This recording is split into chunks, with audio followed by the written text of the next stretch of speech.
নিজের মেয়ের সাথে, তাহলে সেই পিতাও নবীর সাথে জান্নাতে থাকবে।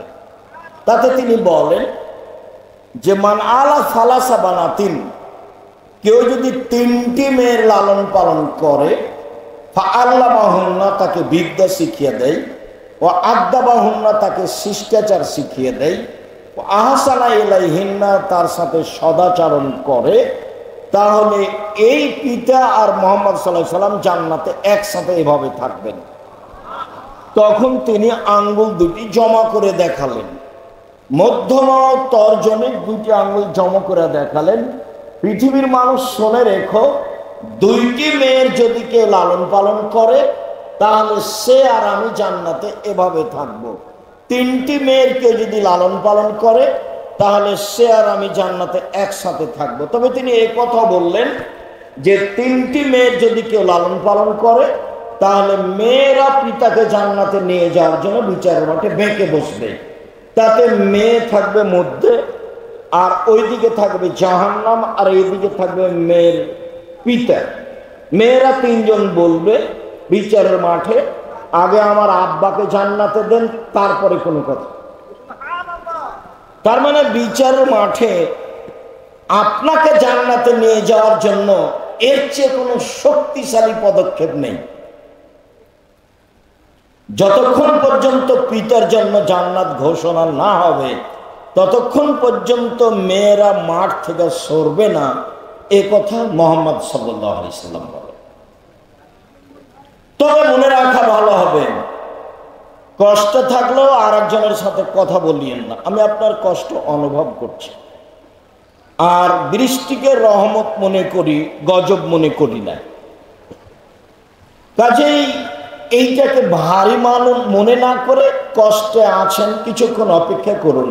সম্মানিত দিনী ভাই বোন, যখন রাসূল সাল্লাল্লাহু আলাইহি ওয়াসাল্লাম বললেন মেয়েরা বিচারের মাঠে বেঁকে বসবে, তখন তিনি বললেন 1, মেয়েদের বিদ্যা শিখিয়ে দিল, 2, শিষ্টাচার শিখিয়ে দিল, 3, মেয়েদের সাথে সদাচরণ করল। বিদ্যা সবাই শিখিয়ে দেয়, শিষ্টাচারকে শিখিয়ে দেয়। একটা মেয়ের নখ বড় আছে, সেটাও কি শিষ্টাচার? একটা মেয়ে ভুরু তুলে চিকন করেছে, সেটাও কি শিষ্টাচার? একটা মেয়ে দাঁত ছিলে চিকন করেছে, সেটাও কি শিষ্টাচার? একটা মেয়ে উঁচু স্যান্ডেল পরে নিজেকে লম্বা দেখাচ্ছে, সেটাও কি শিষ্টাচার? একটা মেয়ে ব্রেসিয়ার পরে নিজেকে কম বয়সী দেখাচ্ছে, সেটাও কি শিষ্টাচার? একটা মেয়ে পরচুলা মাথায় দিয়ে বড় চুল দেখাচ্ছে, সেটাও কি শিষ্টাচার? একটা মেয়ে গায়ে উল্কি দিয়ে নিজে কিছু দেখাচ্ছে, সেটাও কি শিষ্টাচার? যারা নগ্ন হয়ে রাস্তাঘাটে চলে, সেটাও কি শিষ্টাচার?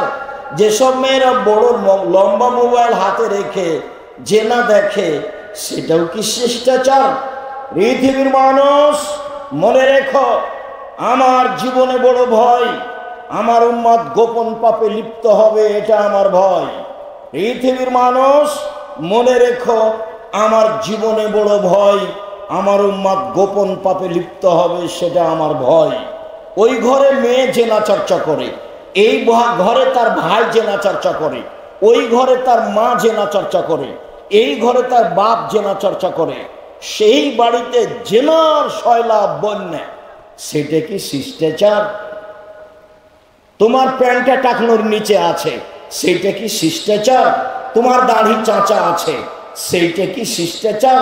তুমি ছেলে মানুষ, হাতে মেহেদি দিয়েছ, সেইটা কি শিষ্টাচার? তুমি মানুষের সাথে অন্যায় আচরণ দেখিয়ে, ক্ষমতা দেখিয়ে চলো, সেইটা কি শিষ্টাচার?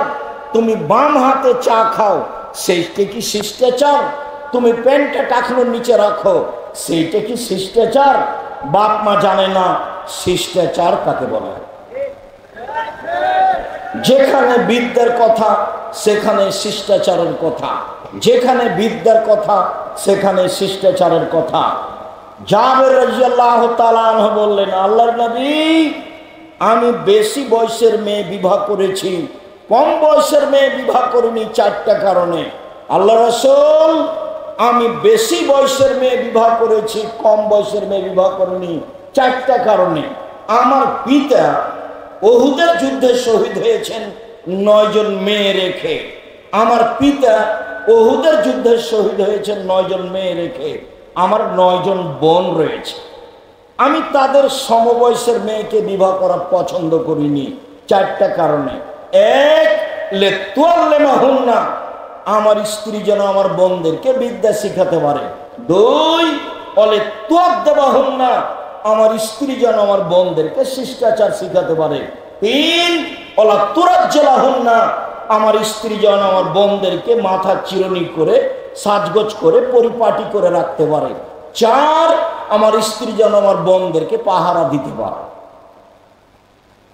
মা মানে পাহারাদার, মা মানে শিষ্টাচার, মা মানে বিদ্যা, মা মানে পরিপাটি। মাই তো জানে না যে শিষ্টাচার কাকে বলে। হ্যাঁ করে হাসছে দেবর নিয়ে ভাসুর নিয়ে, সেও কি আবার মা? নির্বাচনে দাঁড়িয়ে বলছে যে আসেন ভাইয়া আসেন, চা খান, চা খান, বসেন, আসেন ভাইয়া, সেটাও কি শিষ্টাচার? এই ছেলে, তোমার নানা তো ভালো মানুষ ছিল, তোমার দাদাও ভালো মানুষ ছিল, তোমার মা যুগের ফেরে উল্টে গেল, তোমার মা নাকি শিক্ষিতা? কে বলেছে? আমি কোনোদিন বলিনি, তোমাকেও বলিনি, তোমার বাপকেও বলিনি, তোমার মাকেও বলিনি। যেসব ছেলে মেয়ে ঘুম থেকে উঠে ঠাকুরের গান বলে তাকে আমি কোনোদিন শিক্ষিত বলিনি। ঠাকুর জাতির শত্রু, ঠাকুর বাঙালিদের শত্রু, ঠাকুর মুসলমানের শত্রু, ঠাকুর ঢাকা বিশ্ববিদ্যালয়ের শত্রু। সেই দিন ভারত, বাংলাদেশ, পাকিস্তান মুসলমান ইহুদি খ্রিস্টানদের হাতে, ব্রিটেনের হাতে, ইংরেজদের হাতে লজ্জিত হয়, অপমানিত হয়, জেল হাজতে থাকে, সেদিন ঠাকুর লন্ডনে মুচ পাকায়। সেই ঠাকুরের গান আমার ছেলে বলবে? অত বড় কাপুরুষ আমি আব্দুর রাজ্জাক বিন ইউসুফ হইনি। জাতির যদি রাস্তাঘাট করে দিতে না পারি, জাতির যদি স্কুল কলেজ করে দিতে না পারি, জাতিকে চূড়ান্ত সঠিক ধর্ম দিতে পারবো ইনশাআল্লাহ।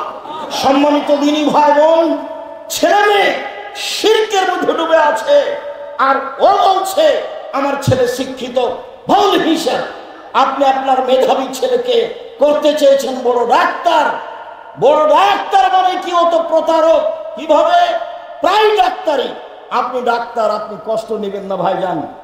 আপনার ডাক্তারের অভ্যাস যে যেই কোম্পানি তাকে টাকা দেয় সেই কোম্পানির ওষুধ দিতে। আপনি এই ছেলেকে পড়িয়ে জাতির কি করতে চাইলেন? আপনি এই ছেলেকে পড়িয়ে জাতির কি করতে চাইলেন? যারা ইঞ্জিনিয়ার তো তারা রাস্তাঘাটের টাকা মেরে খায়, ও হলো ধোঁকাবাজ। ওকে দিয়ে আপনি জাতির কি করতে চাইলেন? যারা খুব মেধাবী, যারা লন্ডন আমেরিকাতে 5 লক্ষ টাকা বেতনে চাকরি করে, ওরা হলো টয়লেট পরিষ্কার করে যারা তাদের সুপার, তাদের নেতা, তাদের দায়িত্ব পালন করে। তাহলে আপনার ছেলে জাতির কি করলো? শুনুন, ওইটাই ছেলে ছেলে জাতির উপকার করতে পারে, জাতিকে শিরক বুঝাতে পারে, জাতির অর্থ সম্পদকে রক্ষা করার চেষ্টা করতে পারে। আরে দেশের মুরগি মেরে ফেলে ইন্ডিয়া থেকে ডিম আনতে হবে, এটা আপনার শরম হলো না? এটা আপনার ছেলে শিক্ষিত? কে বলেছে? দেশের অর্থ সম্পদ, অফিস আদালত, কলকারখানা সবকিছু বন্ধ করে অন্য কিছু আনতে হবে, অন্যের কাছে ধার করে নিয়ে আসতে হবে, তখন আপনার শিক্ষিত ছেলে শিক্ষিত? কে বলেছে? ভুল হিসাব। আরে যদি শহীদ মিনার তৈরি করি, হামজার করব। আল্লাহ রাসূল বলছেন সাইয়্যিদুশ শুহাদা হামজা ইবনে আব্দুল মুত্তালিব, পৃথিবীর সবচেয়ে বড় শহীদ হামজা ইবনে আব্দুল মুত্তালিব। আদম থেকে নিয়ে কিয়ামত পর্যন্ত যত শহীদ হয়েছে, যত হবে আর যত হচ্ছে, সবার সর্দার হলেন হামজা ইবনে আব্দুল মুত্তালিব। শহীদ মিনার তৈরি করলে হামজার করতাম। আপনার ছেলে কি শিক্ষা অর্জন করেছে? জাতিকে ধ্বংস করে যে সে আপনার শিক্ষিত ছেলে? ভুল হিসাব। বিদ্যা কাকে বলে না জানেন আপনি, না জানে আপনার ছেলে, না জানে আপনার মেয়ে, না জানে আপনার স্ত্রী। জাতিকে কবর দিয়ে নিজেকে শিক্ষা দেখায়েন না, জাতিকে কবর দিয়ে কল্যাণ আনি জাতির কথা আপনি দেখায়েন না।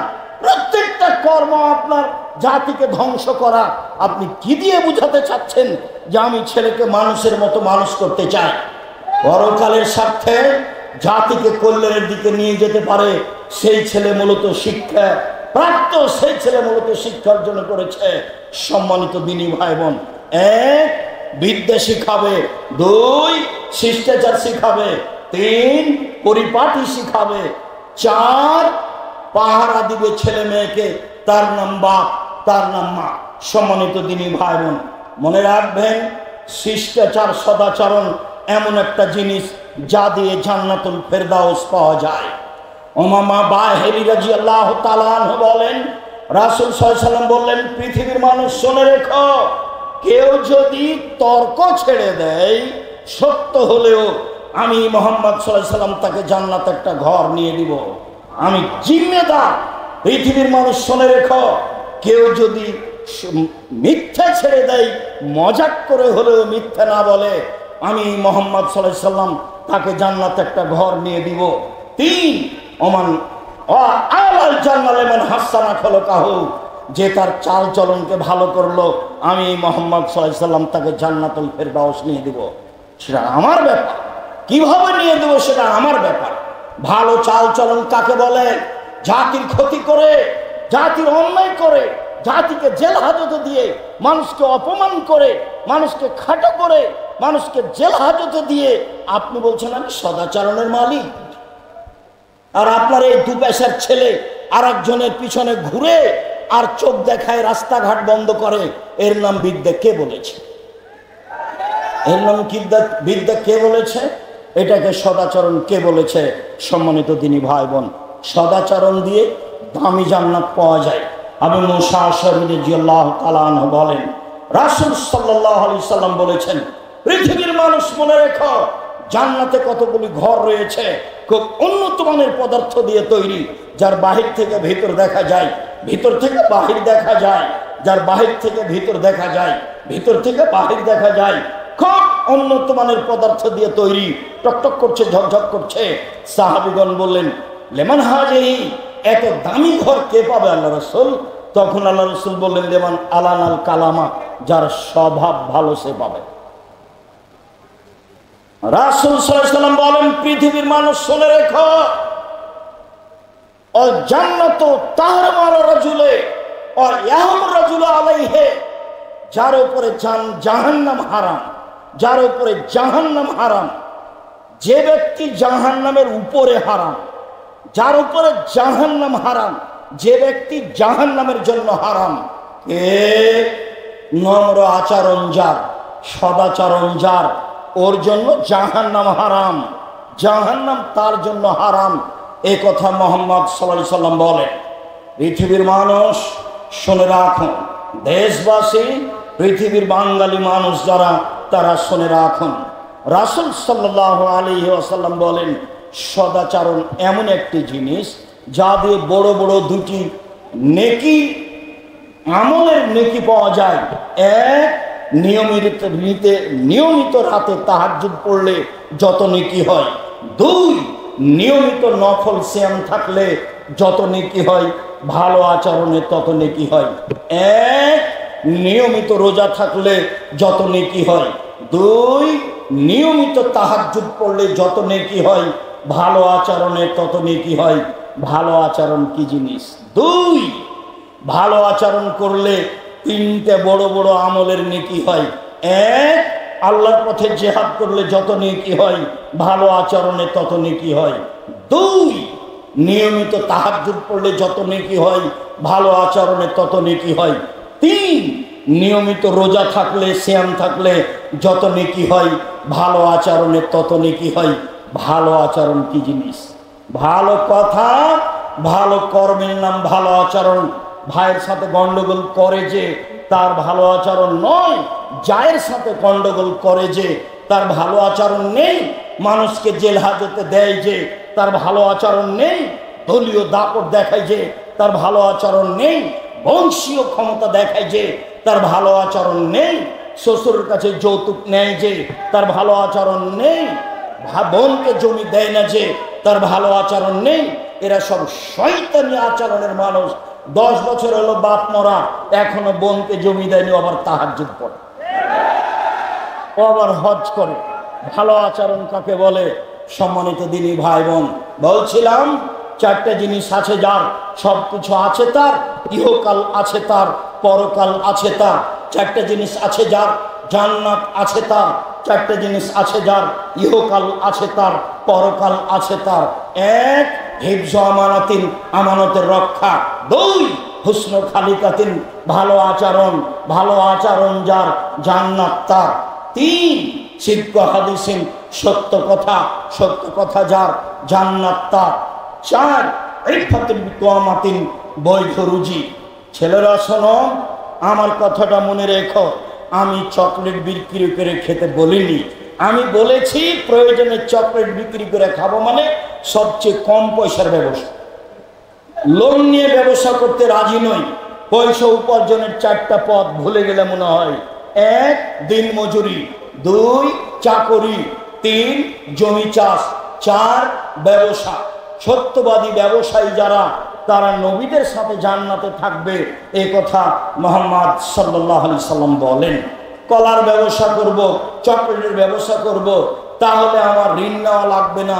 20, 30, 40 বছর লাগবে আমাকে একটা বড় ব্যবসায়ী হতে।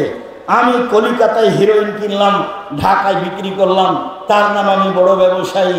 ভুল হিসাব। সম্মানিত দিনী ভাই বোন, বলছিলাম যারা দুনিয়াতে বয়স বেশি করতে চায়, যারা দুনিয়াতে রুজি বেশি করতে চায়, টাকা পয়সা বেশি করতে চায়, অর্থ সম্পদ বেশি করতে চায়, 1, তাদেরকে সদাচরণ করতে হবে। সদাচরণ করলে বয়স বেশি হয়, সদাচরণ করলে টাকা পয়সা বেশি হয়, এ কথা মুহাম্মদ সাল্লাল্লাহু আলাইহি সাল্লাম বলেন। তিনি বলেন মানুষ দোয়া করে তার ভাগ্যের পরিবর্তন ঘটাতে পারে।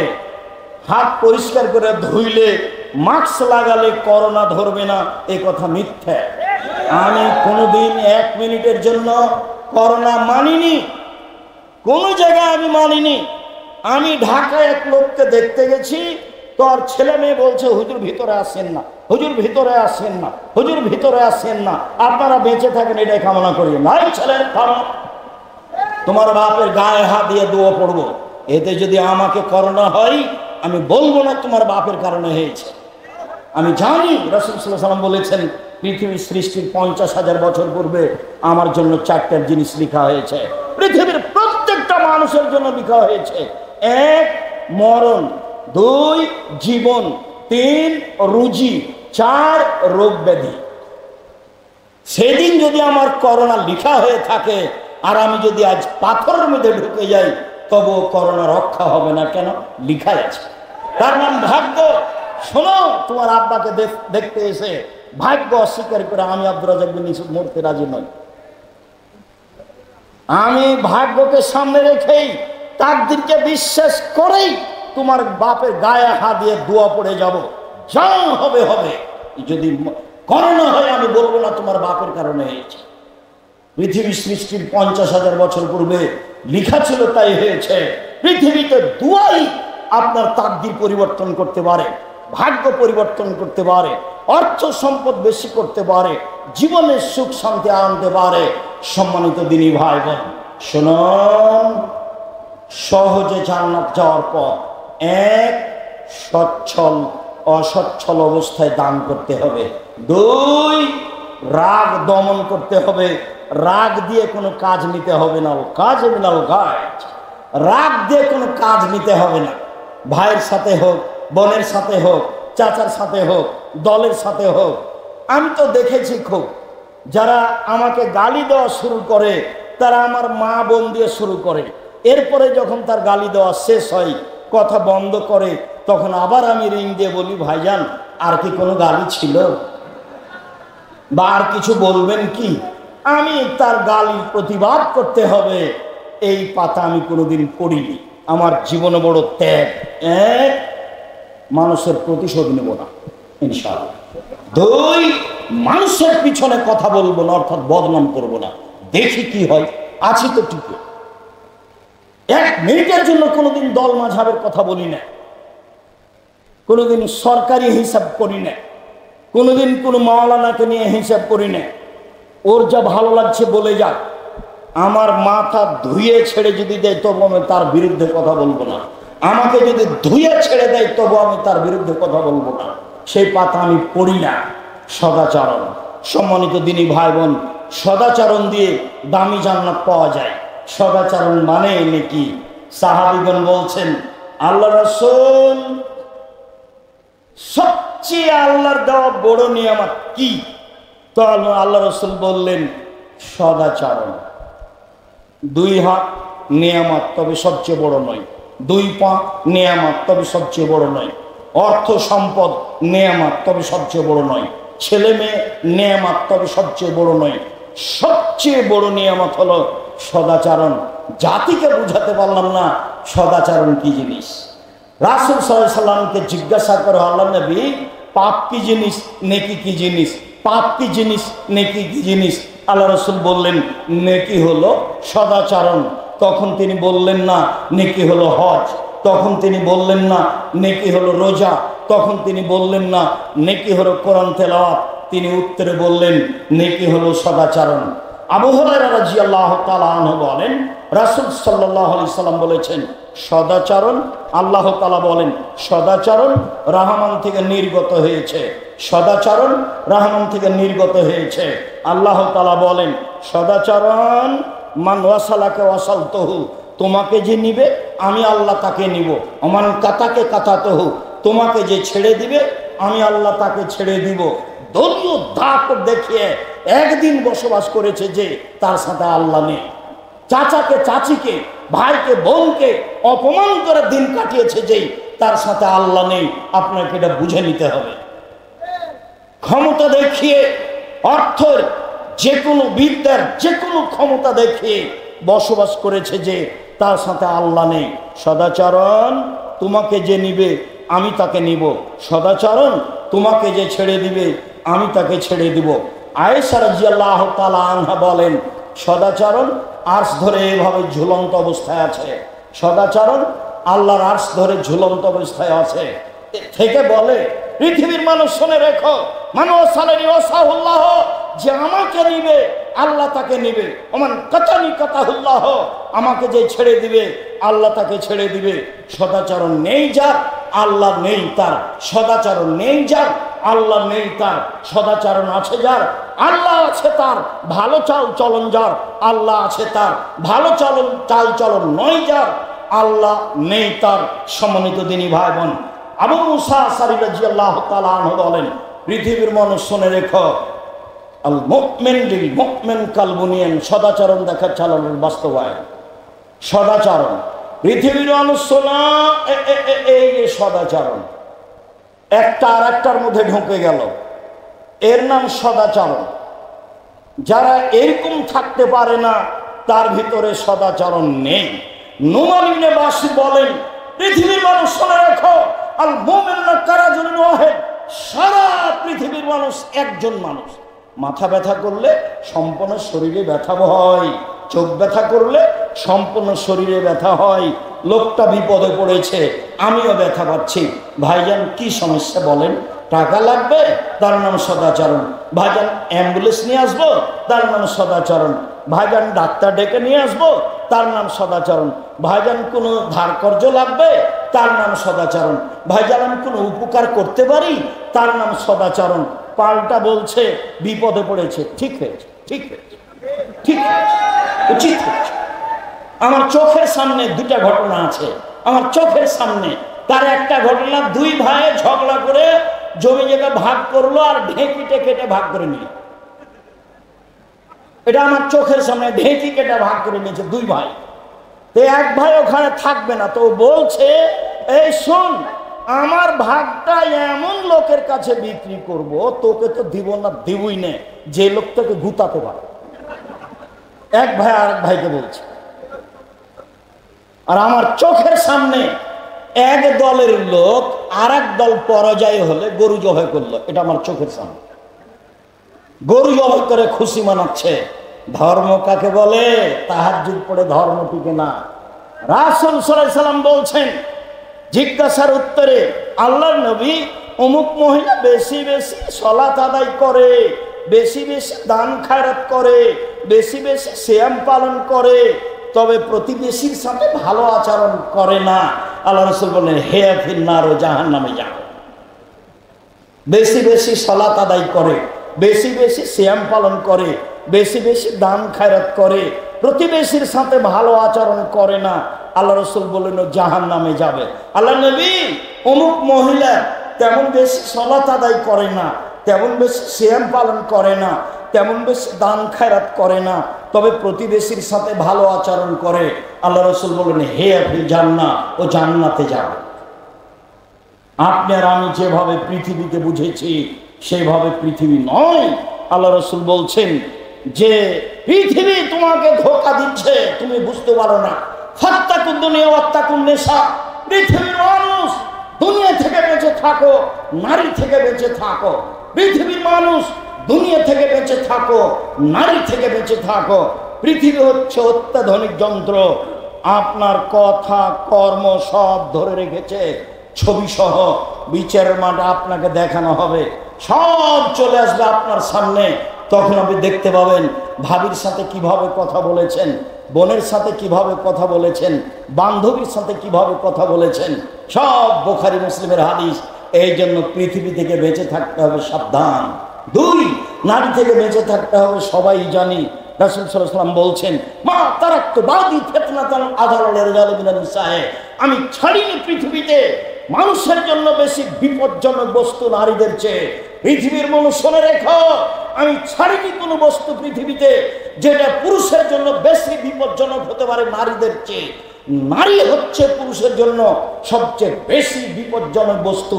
তিনি বলছেন ও নারী জাতি, তোমরা এমন জাতি বুদ্ধিমানের বুদ্ধিকে নষ্ট করতে পারো। ও নারী জাতি, তোমরা এমন জাতি বুদ্ধিমানের বুদ্ধিকে নষ্ট করতে পারো। একবার একটা মেয়ে গাড়িতে বসে আছে, খালি আপনাকে বলেছে হাসি মুখে বসেন ভাইয়া। এখন আপনার অন্তর হারিয়ে গেছে, নিজের কন্ট্রোলে আর নেই, শয়তান এখন কন্ট্রোলে করেছে। আপা কি করেন, আপা কোন ক্লাসে পড়েন, কি অবস্থায় আছেন, যতক্ষণ পর্যন্ত গাড়ি থেকে না নামবে ততক্ষণ আপনি ধরে রাখতে পারবেন না, তার নাম শয়তান। আল্লাহ রাসূল বলছেন ইন্নাল মারাতা তুকবালু ফি সূরাতি শয়তান ওয়া তুকবালু ফি সূরাতি শয়তান। মহিলারা শয়তানের বেশ ধরে আসে, শয়তানের বেশ ধরে যায়।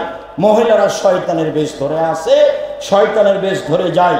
দিনী বোন, আপনাকে আমি কষ্ট দিই, আমি অনুবাদক। মুহাম্মদ সাল্লাল্লাহু আলাইহি ওয়াসাল্লাম এভাবেই বলেছে। তবে মুহাম্মদ সাল্লাল্লাহু আলাইহি ওয়াসাল্লাম এ কথা বলেছেন, একটু দু একজন আছেন মিডিয়া আপনার কাছে যাবে সময়ের গতিতে, শুনুন আরে আপনাকে আমি শয়তান বলবো কেন, আপনাকে তো আমি খাদিজার মতো মনে করি। দেখবেন এক মিনিট, এ দেখেন খাদিজা। আবু হুরায়রা রাদিয়াল্লাহু তাআলা আনহু বলেন জিবরাইল রাসূলের কাছে আসলেন।